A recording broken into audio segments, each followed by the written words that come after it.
Saya ingin mengikuti jejak Anda punya rumah yatim. Demikian seorang sahabat berbicara kepada saya kemarin. Lalu saya balik bertanya, enaknya di mana? Kamu tahu nggak, anak yatim itu kalau pantinya ditulis panti yatim, harga diri self-esteem mereka jadi rendah. Apalagi pengelolanya sangat komersial, menjajakan anak yatim terang-terangan, minta sumbangan sana-sini. Dalam hati anak-anak yatim tersebut banyak yang terluka, banyak yang terhina dan terendahkan. Dan yang paling susah itu kamu sanggup nggak memberi waktu, memberi telinga kamu untuk mendengar keluh kesah mereka anak-anak tersebut. Jangan kayak pembina atau ustadz kampung yang banji mic, yang suka mendengar suara mereka sendiri, ceramah nyerocos panjangnya bukan main. Kerjanya cuman ngomong aja, tapi rumah tangganya belangsak, manajemen keluarganya belangsak. Orang kayak gitu mau ngurus anak yatim, bubar anak-anak itu. Jarang manusia itu yang walk the talk, menjalankan apa yang dia katakan. Rumah yatim Indonesia mungkin sudah 22 tahun. Saya hanya nyari duit dan membangun awalnya saja. Kalau hariannya, saya salut dengan para pengurus yang pontang-panting membuat kegiatan, dan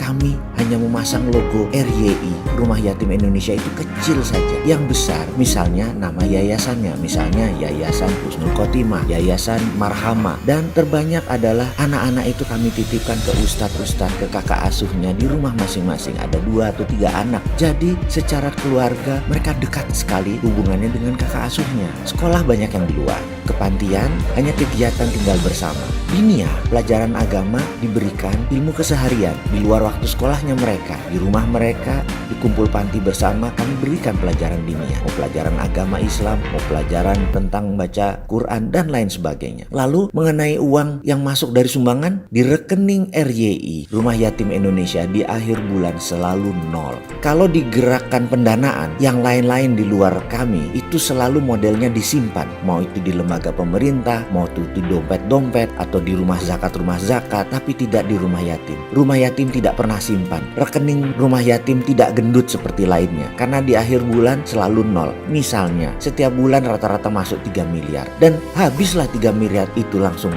bulan itu juga. Satu anak 3 kali makan dan segala kebutuhannya itu kami hitung per hari Rp30.000. Kalau ada 6.000 anak, perlu 5,4 miliar sebulan. Kalau masuk 3 miliar, ya musnah itu semua. Dan mutu anak-anak juga nggak bagus-bagus banget. Harusnya mungkin 50.000 per hari itu. Tapi ya kami harus berjuang keras untuk anak-anak tersebut. Bayangkan, 30.000 itu sehari dapat apa? Bukan makan saja loh, ada listrik, sarana kebersihan lainnya. Puyeng nggak tuh pengelolanya. Rumah Yatim Indonesia mungkin sudah 22 tahun. Triliun angka yang sudah masuk dan keluar. Kalau duit itu ditumpuk, pasti nggak jadi apa-apa. Kami di Rumah Yatim Indonesia masuk 10, keluarnya 15.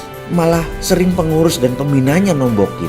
Dan di mana enaknya ngurus panti yatim? Sekali lagi, jangan coba-coba masuk di dunia sosial yang tidak ada batasnya seperti ini. Kalau hanya materi mungkin banyak yang mampu, namun memberi telinga, memberi waktu untuk mereka di luar ilmu dan sarana lainnya itu jauh lebih penting. Apalagi kalau ngundang ke rumah anak-anak yatim. Jangan kamu kira mereka itu senang melihat kebahagiaan kamu sekeluarga, apalagi dipamer-pamer di Instagram seperti para artis, dan terlihat mengundang anak yatim itu kalian menjadi soleh gitu. Anak yatim tadi mungkin hari itu terlihat senang, namun pulangnya mereka sedih karena tidak ada yang menyapa mereka lagi. Tidak ada yang menyayangi mereka lagi. Nangis mereka itu di pojok ruangan. Bahkan mereka kadang-kadang menjadi apatis, cuek, marah yang dipendam. Kalau mau menghibur mereka, kamu rutin datangi tempat mereka, dongengi mereka, dengar keluhan mereka, dengar cerita-cerita mereka. Jangan setelah itu dipamer-pamerin. Mereka bukan pajangan. Bawa mereka ke Ancol, bawa mereka ke Taman Mini. Apa saja yang seru, keluar bersama mereka. Jangan makan-makan di rumah, atau kemudian mereka disuruh baca puisi,